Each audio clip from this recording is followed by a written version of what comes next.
નમસ્કાર વિદ્યાર્થી મિત્રો, સ્વાગત છે તમારો MWP એજ્યુકેશન યુટ્યુબ ચેનલમાં। આજે આપણે જોવાના છીએ ધોરણ નંબર 7 માં આઈડિયલ ની અંદર ગણિત વિષયમાં ચેપ્ટર નંબર 11 નું સોલ્યુશન આપણે કરવા જઈ રહ્યા છીએ, ઘાત અને ઘાતાંકનું। તો વિદ્યાર્થી મિત્રો, અત્યાર સુધીના વિડિયો લેક્ચર તમને કેવા લાગે છે તે અવશ્ય કોમેન્ટ બોક્સમાં તમે તમારા મંતવ્ય અમને જણાવ્યા છે। આજના વિડિયો લેક્ચરની અંદર આપણે ચેપ્ટર નંબર 11 નું સોલ્યુશન કરવાના છીએ। तो शुरुआत करिए આપણે ચેપ્ટરની અંદર। તો શરૂ કરો।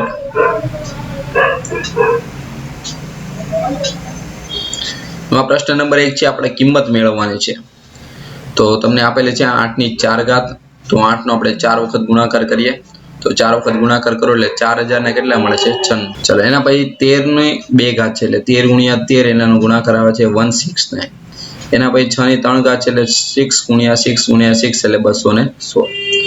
પ્રશ્ન નંબર 2 આપેલી છે, આપેલા નીચે દર્શાવેલ સ્વરૂપને આપણે પ્રશ્ન નંબર 2 છે, નીચે આપેલા દર્શાવેલ સ્વરૂપને આપણે ઘાત સ્વરૂપે લખવાનું છે। તો પહેલો પ્રશ્ન છે, એમાં આપણે જોઈએ તો 5 ની કેટલી ઘાત થશે? 5 ઘાત। બીજા નંબરની અંદર a કેટલી વાર છે? 3 વાર છે એટલે એની 3 ઘાત। અને b પણ કેટલી વાર છે? 3 વાર એટલે b ની 3 ઘાત।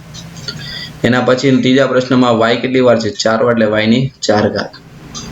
ચોથા નંબરમાં 3 2 વાર છે એટલે 3 ની 2 ઘાત। 7 ની પણ 2 ઘાત છે અને 2 ની પણ કેટલી ઘાત છે? 2 ઘાત। એટલે આપણે લખવું હોય તો 3 ગુણ્યા 7 ગુણ્યા 2 આખાની કેટલી ઘાત આવશે? 2 ઘાત। એના પછી પાંચમા નંબરમાં 9 ની કેટલી ઘાત છે? 2 ઘાત અને t ની આવશે 3 ઘાત। એના પછીની અંદર x કેટલી વાર આપેલા છે? 2 વાર એટલે x સ્ક્વેર। y કેટલી વાર આપેલા છે? 2 વાર એટલે y સ્ક્વેર। અને z કેટલી આપેલા છે? 1 વાર। નેક્સ્ટ છે, હવે આપણે ના સાદુરૂપ આપી દે 3 2 6 યાની 6 કેટલી વાર થયા? 2 વાર। x આપણને કેટલી વાર આપેલા છે? 2 વાર એટલે x નો સ્ક્વેર। અને y પણ આપણને કેટલી આપેલા છે? 2 વાર y સ્ક્વેર। નેક્સ્ટ છે આઠમો ક્વેશ્ચન। ચલો x કેટલી વાર આપેલા છે? 2 વાર એટલે x સ્ક્વેર। y પણ 2 વાર એટલે y સ્ક્વેર અને z 1 વાર છે। નેક્સ્ટ જોઈએ તો સાતમામાં 3 2 6 યાની 6 કેટલી વાર થવાના? 2 વાર એટલે 6 નો સ્ક્વેર। એના પછી x અને y બંને 2 વાર છે એટલે x square y square. Next જોઈએ આઠમામાં 5 કેટલી વાર છે? 2 વાર એટલે 5 સ્ક્વેર। p તમને 2 વાર આપેલા એટલે p સ્ક્વેર અને q કેટલી વાર છે? 1 વાર।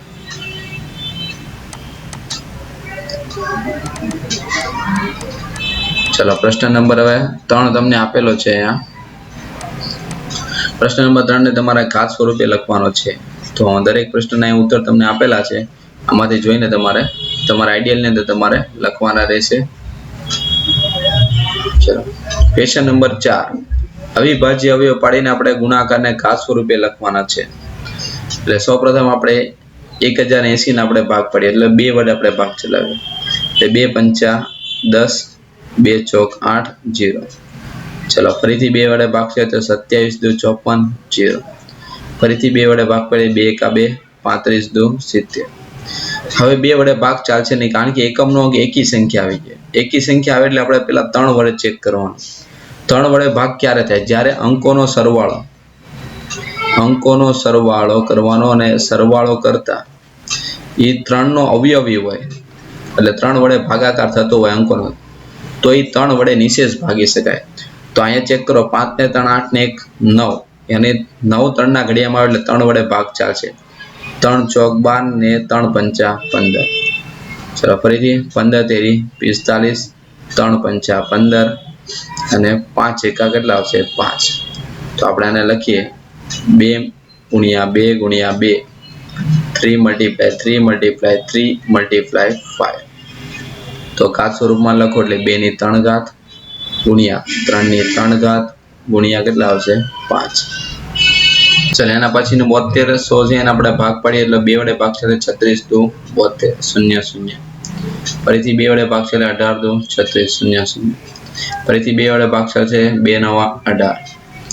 ફરીથી 2 વડે ભાગ છે 45 દુ 90। ચલો ફરીથી આપણે 2 વડે ભાગ ચલાવીએ તો 2 દુ 4 ને 225। હવે 225 છે તે 5 વડે ભાગ ચાલશે 5 ચોક 20 અને લે તો 5 ચોક 20 ને પચું 25, 5 9 45, 3 તેરી 9, 3 એકા 3.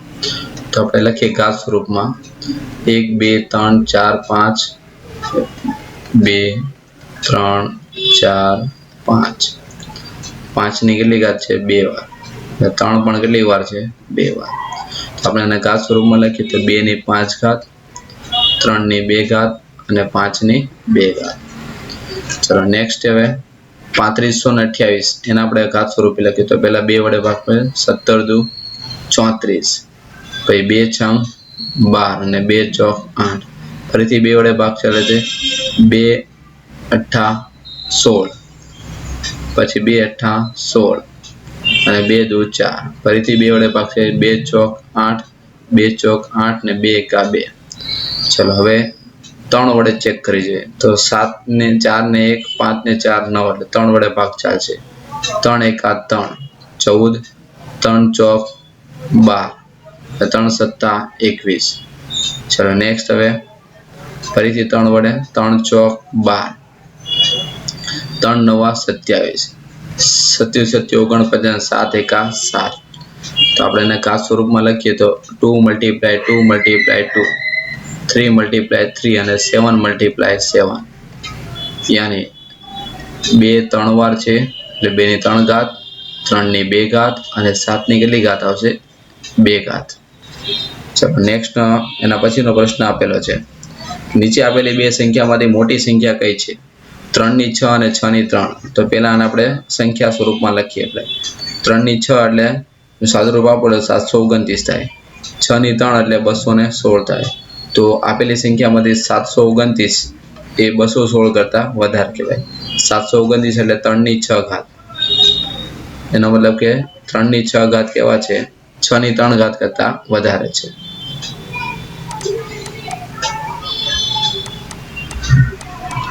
ચલો નેક્સ્ટ હવે સાદુરૂપ આપવાનું છે આપણે તો 3 નો વર્ગ એટલે 3 ગુણ્યા 3, 10 ની 3 ઘાત એટલે 10 ગુણ્યા 10 ગુણ્યા 10. ચલો આગળ વધીએ 3 તેરી 9, 10 નો ઘન એટલે 1000, 9 ગુણ્યા 1000 એટલે કેટલો આવશે? 9000. ચલો તેવી રીતે 2 ની 4 ઘાત એટલે 2 ગુણ્યા 2 ગુણ્યા 2 ગુણ્યા 2. કોઈ બી સંખ્યાની 0 ઘાત એટલે શું આવશે? 1. ચલો 2 દુ 4, 4 દુ 8, 8 દુ 16.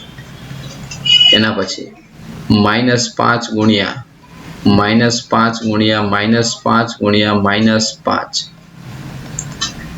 ચલો પેલા બે સંખ્યાનો ગુણાકાર કરો 5 5 25, સેમ ટુ સેમ 5 5 કેટલા થશે? 25. 25 ગુણ્યા 25 કરો એટલે 625.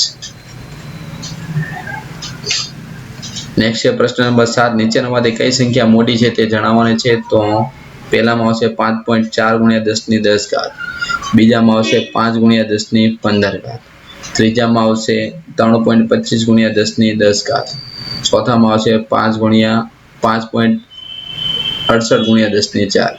એટલે ટૂંકમાં આપણે જેની ઘાત વધુ છે એ કેવી સંખ્યા છે? મોટી સંખ્યા બનશે.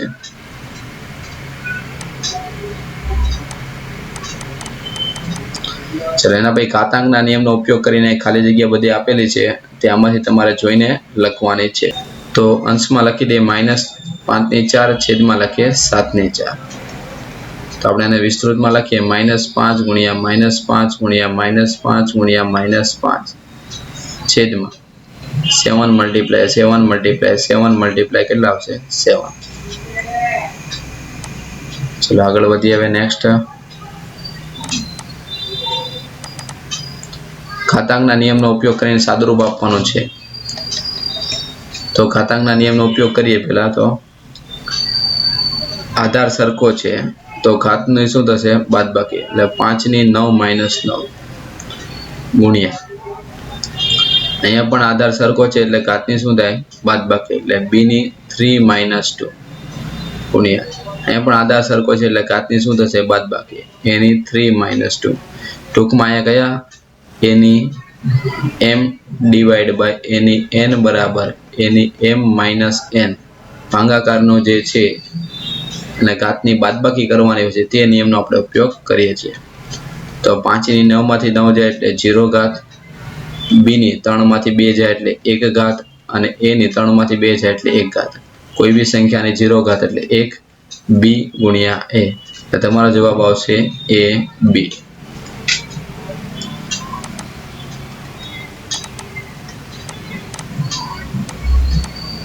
ચલો એના પછી હવે જોઈએ 8મું.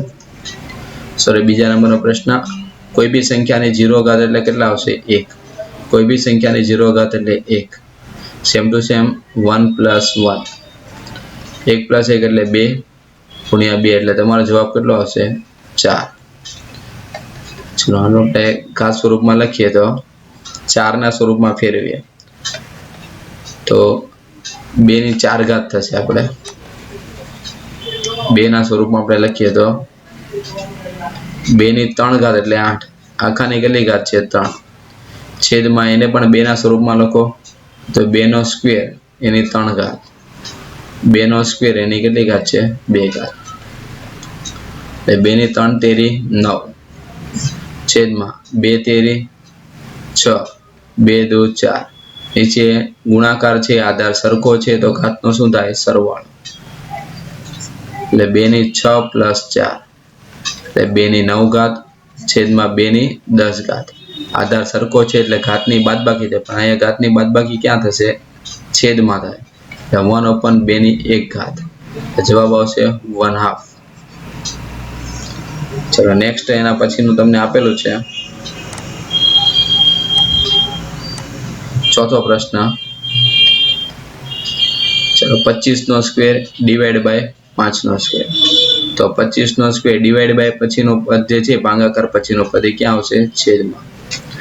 ચલો 25 એટલે આપણે લખીએ તો 25 ગુણ્યા 25 પણ લખી શકાય અને 5 ને લખવું હોય તો 5 ગુણ્યા 5. સાદુરૂપ આપો એટલે 5 5 25, 5 5 25 એટલે 5 ગુણ્યા 5 એટલે 5 ની 1 પ્લસ 1 એટલે 5 ની કેટલી ઘાત આવશે? 2 ઘાત.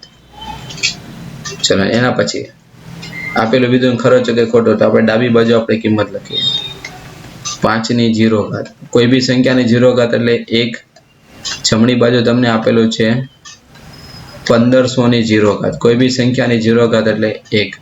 તો અહીંયા ડાબા બરાબર શું થાય છે? જબા. એટલે આપેલું વિધાન કેવું છે? ખરું છે.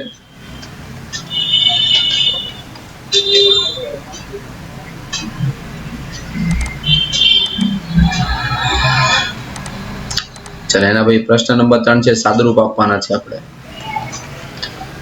ચલો ઉપર તો આપણને ઘાત સ્વરૂપમાં આપેલું છે 5 ની 3 ઘાત. 6 ની કેટલી ઘાત છે? 3 ઘાત. 7 ની કેટલી ઘાત છે? 3 ઘાત. છેદમાં 125 એટલે 5 ની કેટલી ઘાત થાય? 3 ઘાત. 216 એટલે 6 ની કેટલી ઘાત? 3 ઘાત. અને 343 છે 7 ની કેટલી ઘાત થાય? 3 ઘાત. તો હવે અહીંયા અંશ અને છેદમાં આપણે આધાર સરખો છે તો ઘાતની બાદબાકી થાય. એટલે 5 ની 3 માઇનસ 3, 6 ની 3 માઇનસ 3 અને 7 ની 3 માઇનસ 3. 5 ની 3 માં 3 જાય એટલે 0 ઘાત, 6 ની 0 ઘાત, 7 ની 0 ઘાત. એટલે કોઈ બી સંખ્યાની 0 ઘાત એટલે 1. 1 નો ગુણાકાર 1 સાથે કરો એટલે તમારો જવાબ કેટલો આવશે? 1.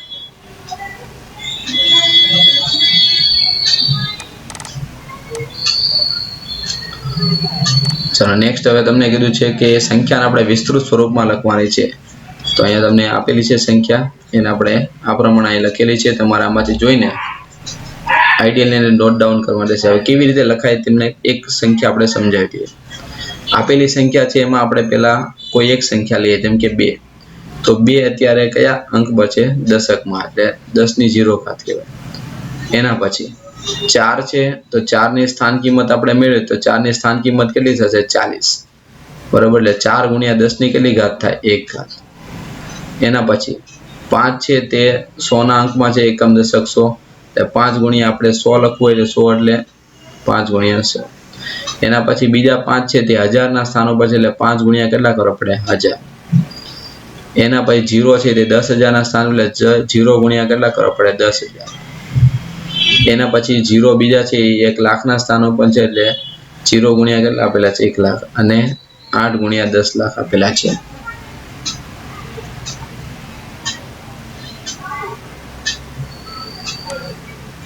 ચલો એ પછી આપેલી દરેક વિસ્તૃત સંખ્યા આપણે વિસ્તૃતમાં તમને માહિતી આપેલી છે એને આપણે સંખ્યામાં દર્શાવવાની છે. તો 8 ગુણ્યા કેટલા કરવાના આપણે 1 લાખ. ચલો તો એટલે આવશે 8 લાખ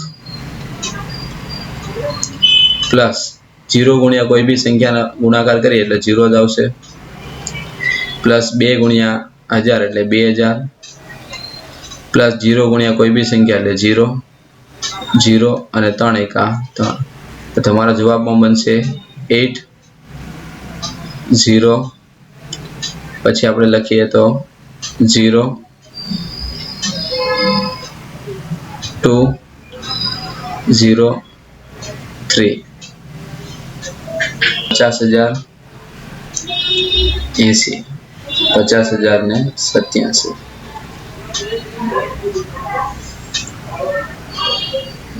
એટલે એમની આવે 50,000 0 ગુણ્યા 8 ગુણ્યા 70 અને હજી એક 0 કરવો પડશે. એના પછીનો તમારો જવાબ આ રીતે બનશે. ચલો આગળ વધીએ હવે આપણે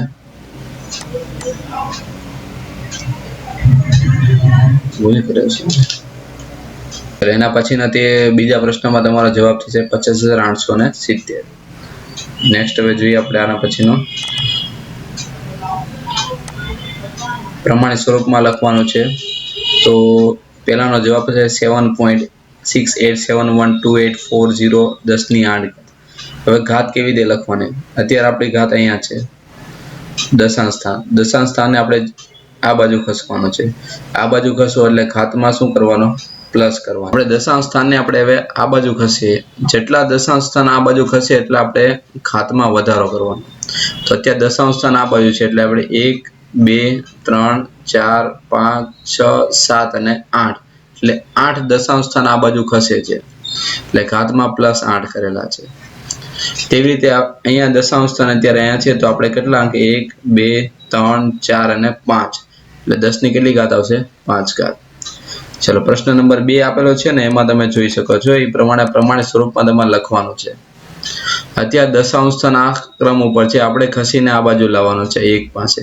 તો કેટલા અંક ખસવાના? 1 2 3 4 5 6 તે પ્રમાણે તમારે એમાં દશાંશ સ્થાન ફેરવતા જઈએ એટલે પ્રમાણિત સ્વરૂપ તમને આપેલા છે તે પ્રમાણે તમારામાંથી જોઈને લખવાના રહેશે. ચલો નેક્સ્ટ હવે હેતુલક્ષી પ્રશ્નોત્તર અહીં તમને એના પ્રશ્નનો ઉત્તર આપેલા છે તમારા આમાંથી જોઈને તમારા આઈડિયલની અંદર તમારે લખવાના રહેશે. તો વિદ્યાર્થી મિત્રો તમને આજનો વિડીયો લેક્ચર તમને કેવો લાગે છે તે કોમેન્ટ બોક્સમાં અવશ્ય કોમેન્ટ જણાવો જેથી અમને નવા વિડીયો લેક્ચરની અંદર ઇમ્પ્રુવમેન્ટ લાવવાની ખ્યાલ રહે.